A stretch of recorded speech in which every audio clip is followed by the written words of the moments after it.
Awal kemerdekaan Indonesia. Pada 6 dan 9 Agustus, Amerika Serikat menjatuhkan bom atom di Hiroshima dan Nagasaki. Pada 9 Agustus, Uni Soviet melancarkan penyerbuan mendadak ke koloni Jepang di Manchuria, Manchukuo, yang melanggar Akta Netralis Soviet Jepang. Akibatnya, Jepang yang sudah kalah telak terpaksa menyerah kepada sekutu, dan sekaligus menjadi penanda berakhirnya Perang Dunia Kedua. Kemerdekaan Indonesia juga mengalami pro kontra antara golongan muda dan golongan tua menjelang pembacaan proklamasi tersebut.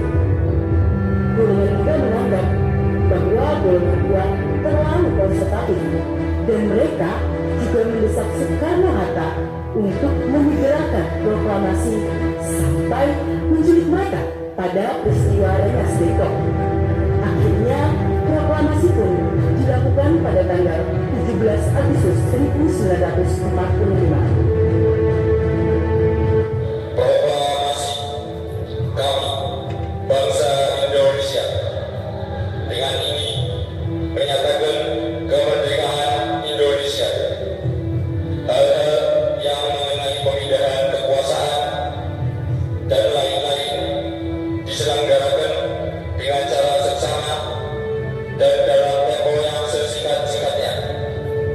Jakarta, 17 Agustus 1945. Atas nama bangsa Indonesia, Soekarno-Hatta. Merdeka! Merdeka! Merdeka! Merdeka! Merdeka! Merdeka! Oleh karena itu, setelah kemerdekaan Indonesia diproklamasikan, para pendiri negara Indonesia segera membentuk lembaga-lembaga pemerintahan dan kelengkapan lainnya untuk penyelenggaraan negara. Sidang PPKI pertama. Sidang PPKI pertama bertempat di Gedung Cuesamidin, Jalan Pejambon, dan sekarang telah menjadi Gedung Pancasila pada tanggal 18 Agustus 1945, sehari setelah naskah proklamasi dibacakan. PPKI mengadakan sidang pertama untuk membentuk tatanan negara. Selamat pagi. Saya mengundang Anda sekalian kemari dengan tujuan untuk membicarakan tatanan negara kita. Indonesia baru saja merdeka. Kita membutuhkan susunan negara ini.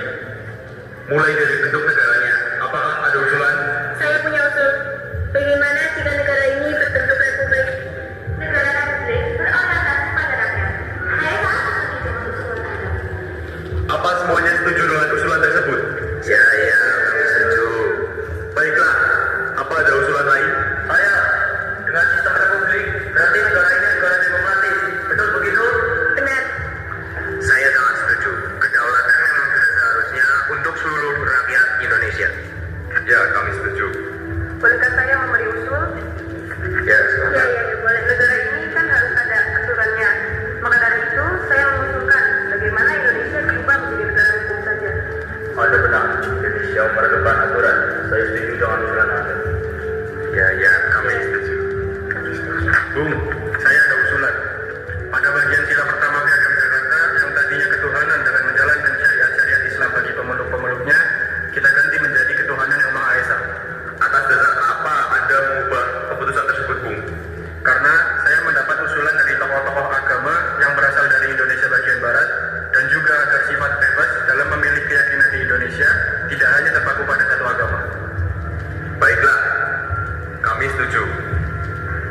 Baiklah kalau begitu, bagaimana dengan yang lain? Apakah setuju? Ya, kami setuju. Baiklah, negara Indonesia akan menjadi negara Republik Indonesia. Negara kita bersifat demokratis dan merupakan negara hukum.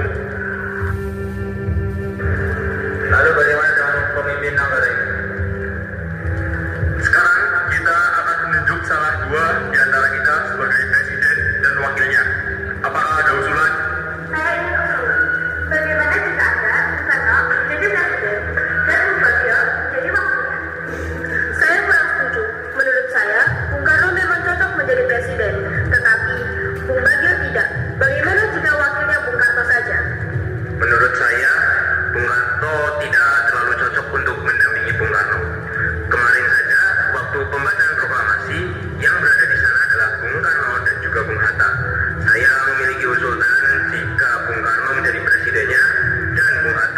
menjadi wakil presiden dari Bung Karno. Apa ada usulan lain? Tidak. Tidak. Semuanya setuju dengan usulan ini? Saya setuju.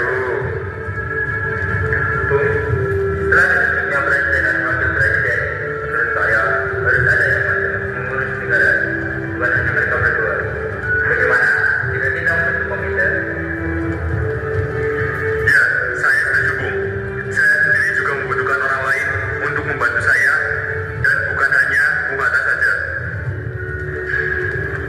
Maka dari itu, kita harus membentuk komite nasional.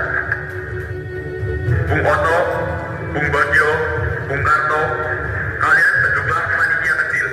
Saya tugaskan kalian untuk membahas hal-hal mendesak seperti pembagian wilayah, kepolisian, tentara nasional, dan perekonomian. Dan Bung Otto, saya tunjuk sebagai pemimpin panitia kecil itu. Baiklah, Bung.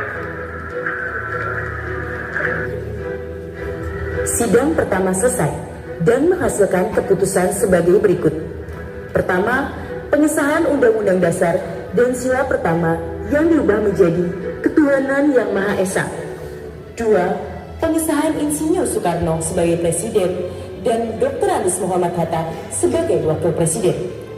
3. Pembentukan Komite Nasional untuk membantu Presiden dan Wakil Presiden.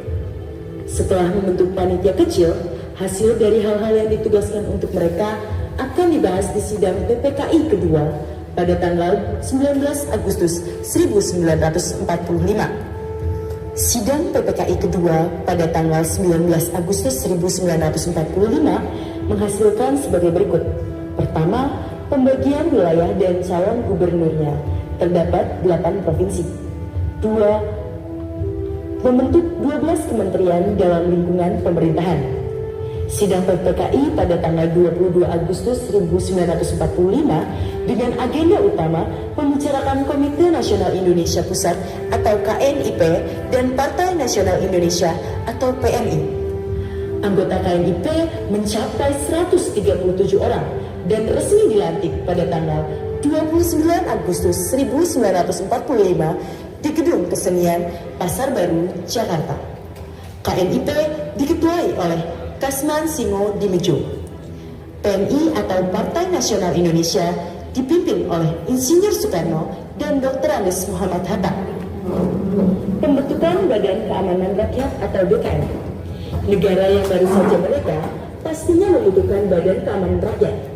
Maka dari itu Indonesia membentuk BKR. Maka PETA dan HEYO dihentikan.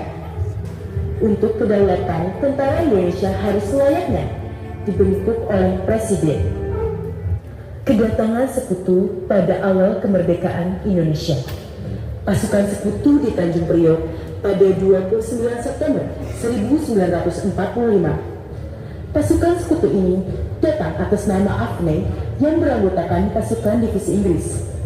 Pimpinannya adalah Letnan Jenderal Sir Philip Christison. Pasukan Navy bertugas untuk mengamankan wilayah Indonesia, yaitu Pulau Jawa dan Sumatera. Sementara wilayah Indonesia lainnya diserahkan tugasnya kepada Angkatan Perang Australia. Pasukan AFNE terdiri dari 3 divisi, yaitu Divisi India ke-23 di bawah pimpinan Mayor Jenderal D.C. Hattan yang bertugas untuk daerah Jawa Barat.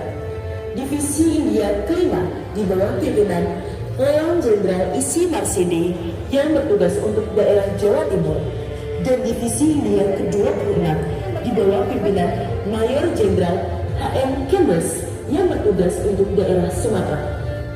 Pada tingkat top level untuk Hindia Belanda, Komando Asia Tenggara dibebani 3 tugas utama, yaitu 1. Melucuti dan mereparasi tawanan perang orang-orang Jepang. 2.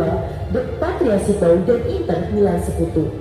3. Mengadili dan menjatuhkan hukuman kepada para penjahat perang. Awalnya, kedatangan AFNE disambut baik oleh bangsa Indonesia. Pemerintah Republik Indonesia bahkan menyambut kedatangan pasukan sekutu dengan memerintahkan semua pejabat daerah untuk membantu kelancaran tugas AFNE. Sikap ini kemudian berubah ketika diketahui bahwa pasukan AFNE dibonceng Nica. Tindakan ini mengobrol masuk kekhawatiran pemerintah Indonesia akan isu bahwa pasukan sekutu bertanggung jawab akan pemindahan administrasi ke otoritas sipil sesuai dengan konferensi Potsdam.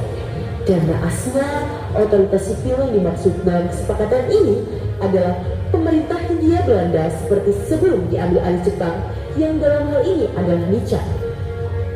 Sejak itu, sikap pemerintah Indonesia menjadi curiga terlebih ketika pasukan sekutu justru membebaskan dan mempersenjatai para tahanan Belanda. Pasukan sekutu juga berupaya melucuti dan membubarkan pasukan tentara keamanan rakyat. Peristiwa ini lantas menyebabkan konflik dan berbagai pertempuran terjadi antara pasukan sekutu dengan tentara Indonesia di berbagai daerah. Peperangan Indonesia dengan sekutu pada tahun 1945 hingga 1949. Pertempuran 10 November di Surabaya. Pada pagi yang masih gelap, pada tanggal 10 November 1945, di tengah keramaian yang mulai memadati jalan, Bung Tomo berdiri tegak di atas sebuah jeep tua. Suaranya menggelegar melalui radio yang dipancarkan ke seluruh penjuru kota dengan penuh semangat, membakar jiwa ribuan arek-arek Surabaya yang siap mempertahankan kemerdekaan mereka dari serangan tentara Inggris dan Belanda. Anak-anak Surabaya, ini adalah saatnya merdeka atau mati. Kita tidak akan membiarkan penjajah kembali menginjakkan kakinya di tanah air kita. Semua harus bersatu, gerak dan lawan habis segenap. Di sisi lain, Kiai Haji Hashim Asyari, tokoh ulama besar, memimpin doa bersama dengan sejumlah pemuda dan tokoh-tokoh agama lainnya. Dengan penuh keyakinan, ia menyerukan resolusi jihad kepada seluruh rakyat Indonesia untuk mempertahankan kemerdekaan dengan segala cara. Semua ini adalah jihad kita, saudara-saudaraku. Pertahankan tanah air ini dengan segala kemampuan yang kalian miliki. Jangan gentar, karena Allah bersama kita. Sekitar Hotel Yamato, dua pemuda bernama Wibowo dan Haryono berlari dengan penuh tekad menuju atap hotel. Mereka memiliki satu tujuan, menurunkan bendera Belanda yang berkibar dan menggantinya dengan sang merah putih. Dengan penuh semangat yang berkorban, mereka memanjat tiang bendera, merobek bagian biru bendera Belanda hingga menyisakan merah dan putih. Bendera baru berkibar dengan gagah, menandakan semangat juang bangsa yang tak akan pernah pudar. Bung Tomo, kami siap. Aku dan Haryono akan menuju Hotel Yamato. Bendera Belanda itu harus turun sekarang juga. Benar, tidak akan ada lagi warna biru di tanah kita. Merah putih harus berkibar, dan itu akan menjadi simbol bahwa kita tidak akan pernah menyerah. Lakukan dengan cepat dan hati-hati. Bendera itu adalah simbol perlawanan kita. Pastikan orang tahu bahwa Surabaya tidak akan tunduk pada siapapun.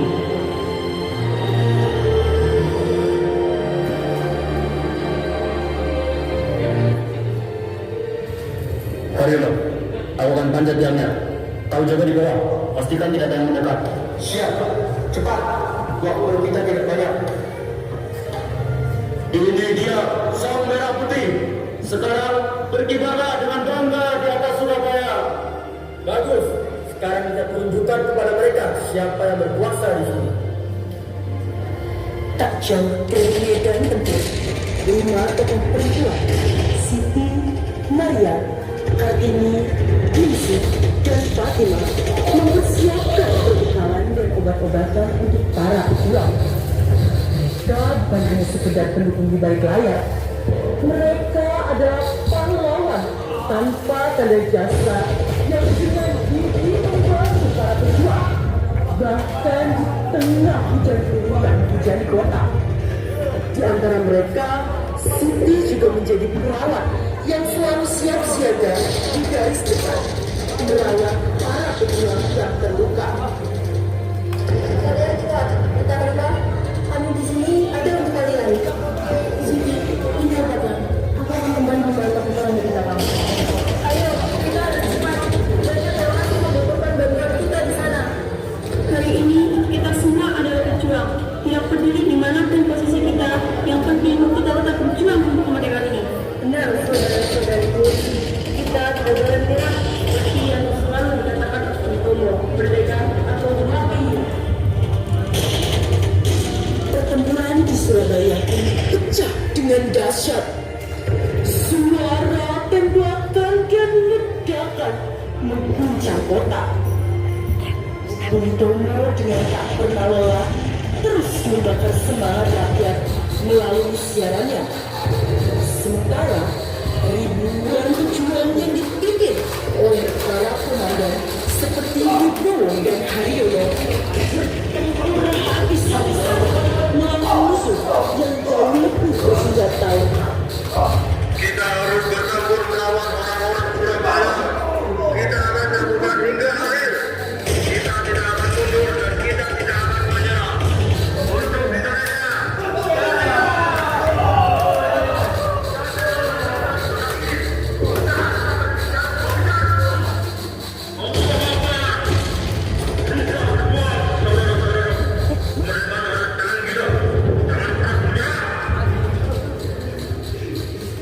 Pada akhirnya, meski banyak darah yang tertumpah dan nyawa yang melayang, pertempuran 10 November menjadi simbol perlawanan yang tak akan pernah dilupakan. Kota Surabaya yang bergemuruh oleh semangat juang para pejuangnya menjadi saksi bisu dari tekad yang tak tergoyahkan untuk mempertahankan kemerdekaan. Kita telah membuktikan bahwa Surabaya tidak akan tunduk. Kalian semua harus melawan. Tidak peduli di mana kalian bertempur hari ini. Sejarah akan mencatat keberanian kita. Dan bendera merah putih akan terus berkibar di atas negeri ini. Semua buruk pertemuan hari ini dicatat sebagai amal yang baik. Kita telah melakukan yang terbaik untuk bangsa. Lihatlah, Bung. Bendera kita berkibar dengan gambarnya ke sana. Ini semua untuk Indonesia. Benar. Ini adalah kemerdekaan kita. Kemenangan rakyat Surabaya. Ya, kita berhasil. Meski banyak yang gugur, kita telah menunjukkan bahwa kita tidak akan pernah menyerah. Hari ini, kita telah menunjukkan kepada dunia bahwa Indonesia tidak bisa dikalahkan. Perjuangan kita belum selesai, tapi kita telah mendapatkan warisan yang besar. Benar, ini adalah awal dari kebangkitan kita, dan kita harus terus maju meraih kemerdekaan Indonesia. Bung Tomo, Hasyim Asyari, Wibowo, Haryono, serta 5 perempuan tangguh dan ribuan pejuang lainnya telah menorehkan sejarah dengan tinta emas. Mereka adalah simbol keberanian dan pengorbanan, memastikan bahwa merah putih terus berkibar di atas negeri tercinta. Selain pada pertempuran Surabaya, pertempuran juga terjadi di daerah lain dalam waktu yang dekat, yaitu sekitar bulan Oktober. Selain pertempuran Surabaya, terdapat pertempuran Palagan Ambaraya yang dimulai pada 20 Oktober 1945 yang disebabkan karena sekutu yang ikat janji. Pertempuran Medan Area yang dimulai pada tanggal 9 Oktober 1945 yang disebabkan oleh tindakan provokatif yang dilakukan oleh tentara Nica yang menginjak-injak rencana merah putih yang digunakan pemuda Indonesia. Lalu pertempuran Batu Lautan Api dimulai pada 17 Oktober 1945 yang disebabkan oleh datangnya tentara Nica yang ingin merampas senjata Jepang di Bandung. Lalu Keputan Margarana dimulai 3 Maret 1946 yang disebabkan karena hasil perjanjian Linggar Jati yang hanya menguntungkan satu pihak. Perjanjian Linggar Jati Beberapa pertemuan awal yang diadakan dalam bentuk forum di Hoge Veluwe Belanda pada tanggal 4 sampai 24 April 1946 untuk membahas masalah status negara kemerdekaan dan wilayah Indonesia belum juga menemukan titik temu. Maka pada tanggal 14 Oktober 1946 disepakati bahwa akan diadakan pembahasan lebih lanjut mengenai pengakuan Belanda atas Indonesia. Pertemuan penting ini ditetapkan pada tanggal 12 November 1946 di Linggarjati, Kuningan, Jawa Barat. Good morning everybody. Sit down please. Oke, kita di sini akan membahas permasalahan antara Indonesia dengan Belanda. Jadi bagaimana agar Indonesia bisa berdamai?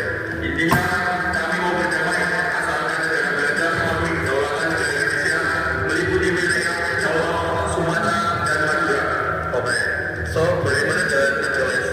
Netherlands tidak setuju jika Indonesia mengakui tiga wilayah tersebut. Netherlands hanya mengakui dua wilayah saja, yaitu Jawa dan Madura. Kami tetap tidak setuju Sumatera termasuk negara Indonesia. Indonesia harus meliputi Jawa, Sumatera, dan Madura.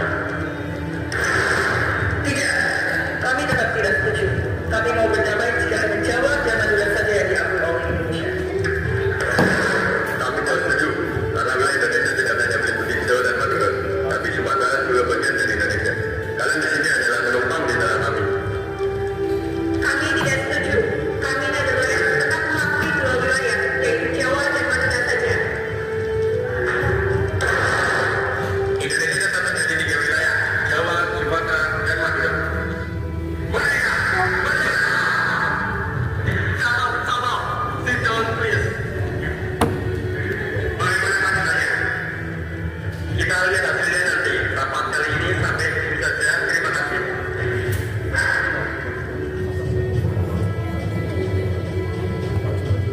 Morning everybody, sit down please. Dalam rapat ini kita akan membahas perdamaian Belanda dengan Indonesia. Apakah Belanda atau Indonesia sudah ada yang mau mengalah? Bagaimana solusi yang baik? Oke, sekarang kita akan membahas bagaimana solusinya. Bagaimana pendapat Indonesia? Indonesia tetap akan meminta kedaulatan dari Belanda dan wilayahnya meliputi Jawa, Sumatera, dan Madura. Ya, bagaimana cara tinggal Belanda? Tapi Belanda hanya ingin mengakui dua wilayah saja, yaitu Jawa dan Madura. Baiklah, mari kita diskusikan. Oke, dari perundingan hari ini tidak menghasilkan apa-apa. Untuk perundingan terakhir dan yang tepat, saya sudah menentukan tanggal dan tempatnya, yaitu pada tanggal 11 November di Linggarjati. Saat perundingan akan adanya senjata senjata, bagaimana? Setuju? Setuju. Perundingan Linggarjati, Indonesia diwakili oleh PM Sultan Syahrir dan Belanda diwakili oleh Profesor Schermerhorn Lord Killen sebagai mediator. Welcome back for me, Mr. Syahrir from Indonesia and Mr. Sherlock from Netherlands. Jadi, di sini kita akan membahas perdamaian antara pihak Indonesia dan pihak Belanda. Apakah dari kedua belah pihak ada yang mau mengalah? Tidak. Jika perundingan hari ini tetap seperti ini, tidak akan mendapatkan hasil apa-apa. Jadi, bagaimana jika kedua belah pihak tidak ada yang mau mengalah? Jadi, bagaimana solusinya? Menurut saya, Belanda harus mengakui secara de facto wilayah Republik Indonesia dari Jawa, Sumatera, dan Madura. Kan saya sudah katakan dari pihak kami Netherlands hanya mengakui Indonesia meliputi dua wilayah saja.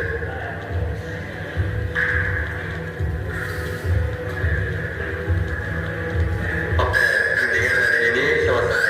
Thank you for coming. Walaupun perjanjian ini telah disetujui oleh para pihak, namun pihak Belanda telah melanggarnya. Pada tanggal 20 Juli 1947, Gubernur Jenderal H.J. van Mook mengumumkan bahwa Belanda tidak lagi terikat dengan perjanjian tersebut. Pada tanggal 21 Juli 1947, tentara Belanda I menyerbu, yaitu penyerangan tentara Belanda ke wilayah Indonesia. Akibatnya, konflik Indonesia-Belanda kembali memanas. agresi militer Belanda pertama. Di tengah-tengah upaya mencari kesepakatan dan pelaksanaan isi persetujuan Linggarjati, ternyata Belanda terus melakukan tindakan yang justru bertentangan dengan isi persetujuan Linggarjati. Di samping mensponsori pembentukan pemerintahan boneka, Belanda juga terus memasukkan kekuatan tentaranya. Belanda pada tanggal 27 Mei 1947 mengirim nota ultimatum yang isinya antara lain sebagai berikut. Pertama, pembentukan pemerintahan federal sementara pemerintahan darurat secara bersama. 2. Pembentukan Dewan Urusan Luar Negeri. 3. Dewan Urusan Luar Negeri bertanggung jawab atas pelaksanaan ekspor, impor, dan devisa.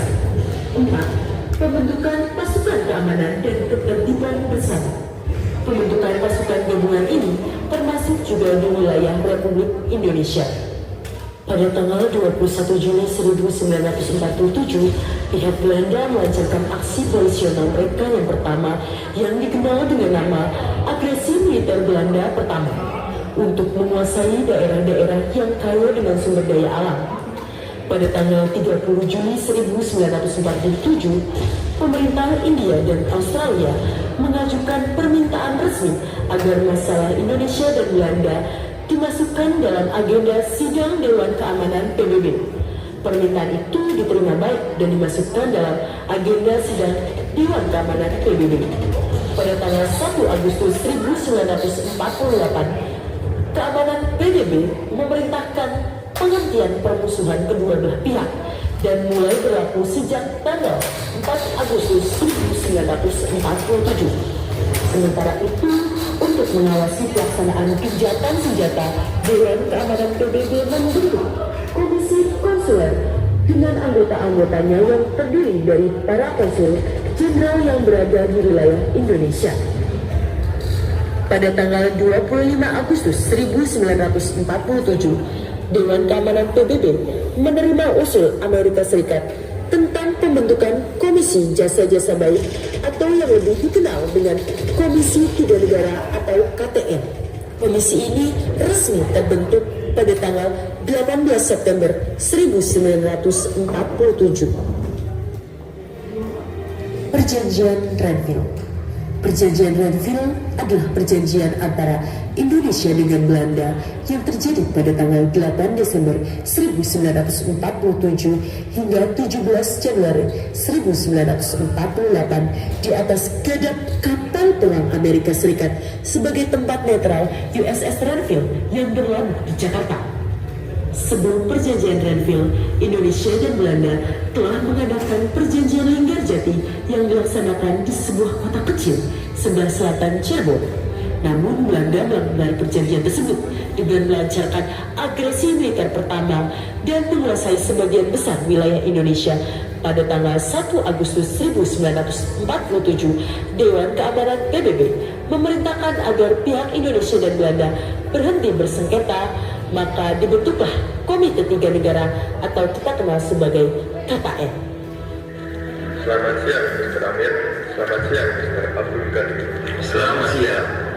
Saya atas nama Dewan Keamanan PBB turut prihatin atas kejadian yang menyebabkan Belanda di Indonesia.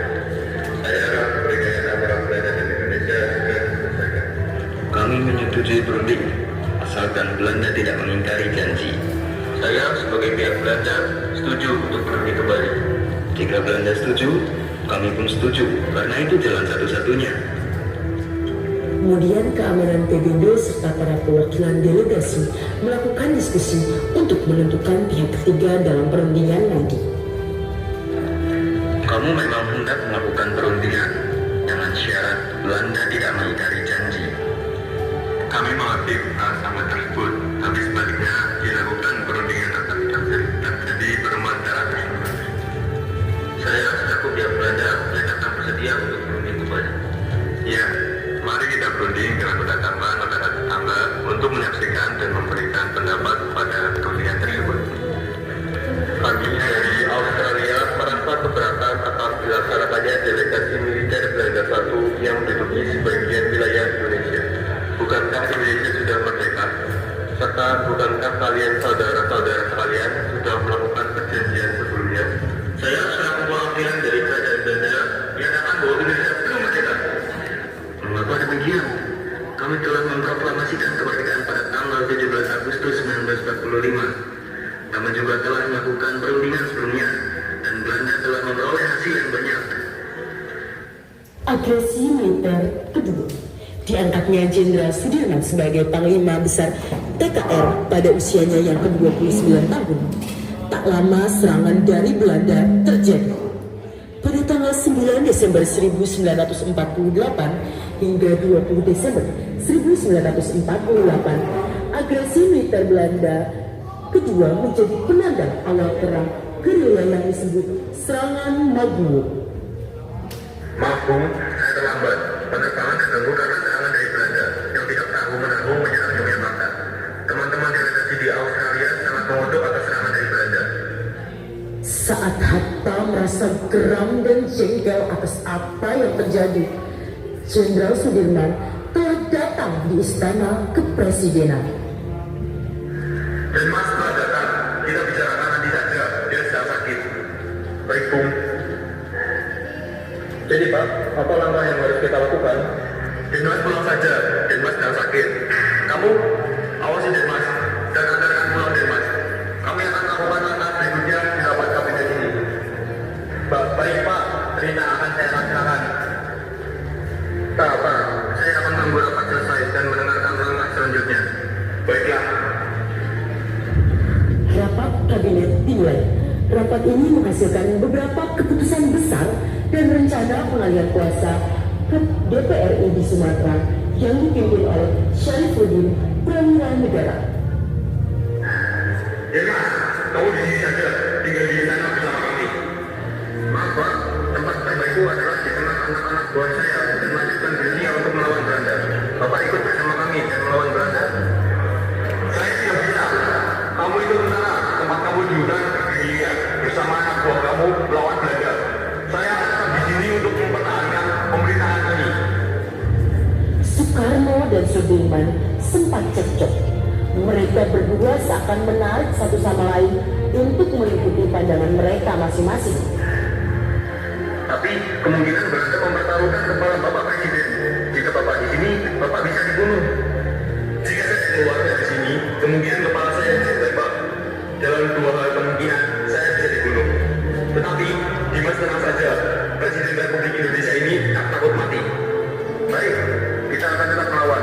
Saya akan memimpin gerilya di hutan. Baiklah, jika itu tekad Dimas, jadikan perang gerilya semesta yang luar biasa.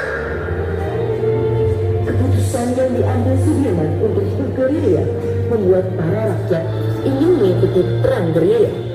Mereka berbondong-bondong membawa senjata seakan tak takut mati. Dirman mendapati kabar yang mengejutkan baginya bahwa Soekarno, Muhammad Hatta, Sultan Syahrir, serta beberapa tokoh lainnya sudah ditahan oleh Belanda. Tetapi ia bersikap tenang dan berwibawa sebagai jenderal. Sementara itu, situasi di markas Belanda mereka siaga dan menunggu laporan penangkapan Jenderal Sudirman.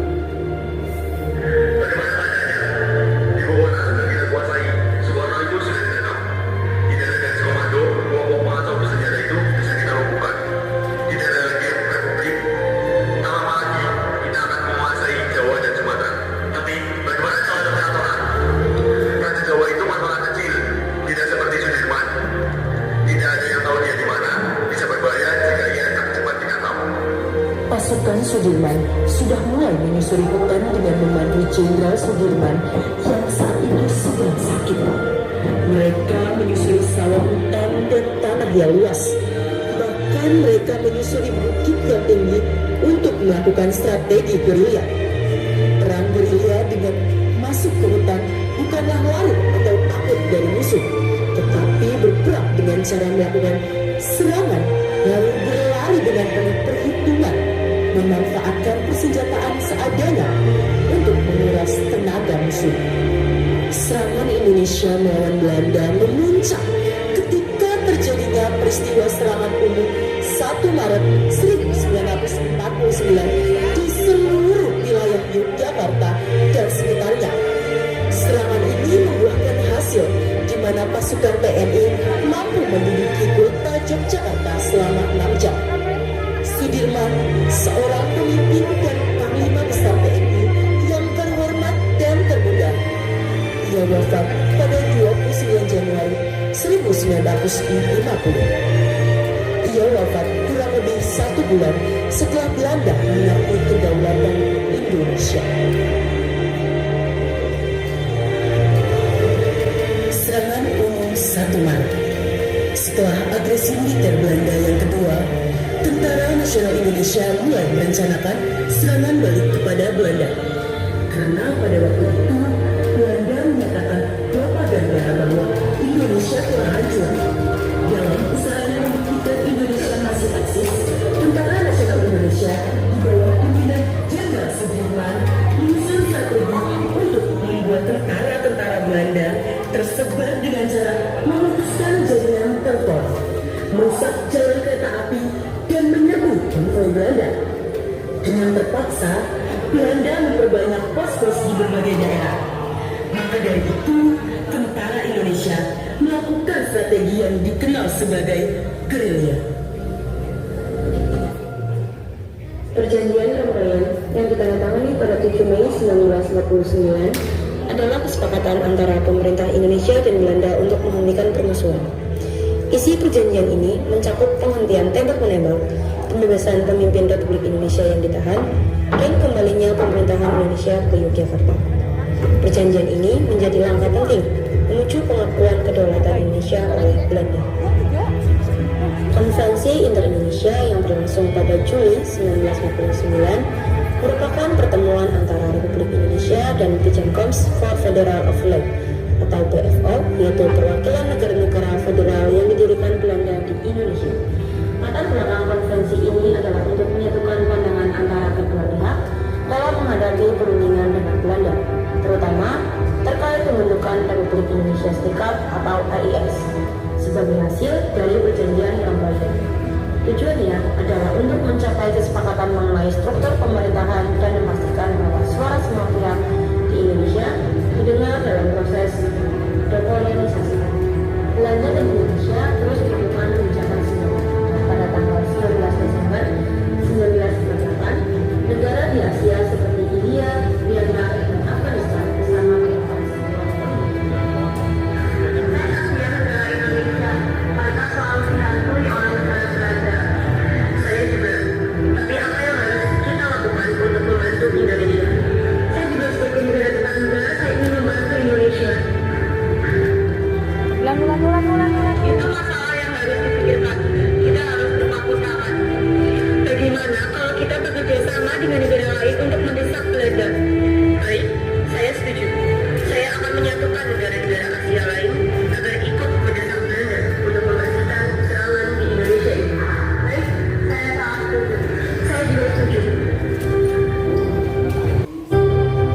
Akhirnya, negara-negara di Asia segera mengadakan konferensi New Delhi pada bulan Desember 1949 dan setelah itu mereka bersama-sama mendesak Belanda. Atas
tambahin lagu lah deng deng deng deng itu.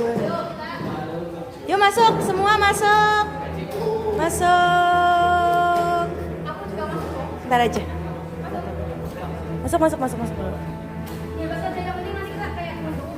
Tak bikin 0,5 nih ntar. Yuk, masuk dulu aja semua. Ayo ibu masuk. Ibu ayo masuk. Di tengah Bella.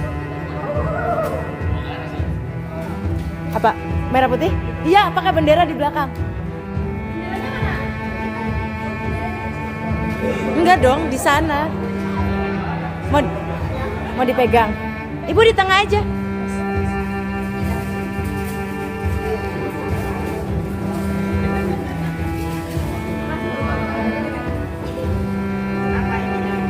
Ngomongnya sekian dari kelas 12-3, terima kasih gitu.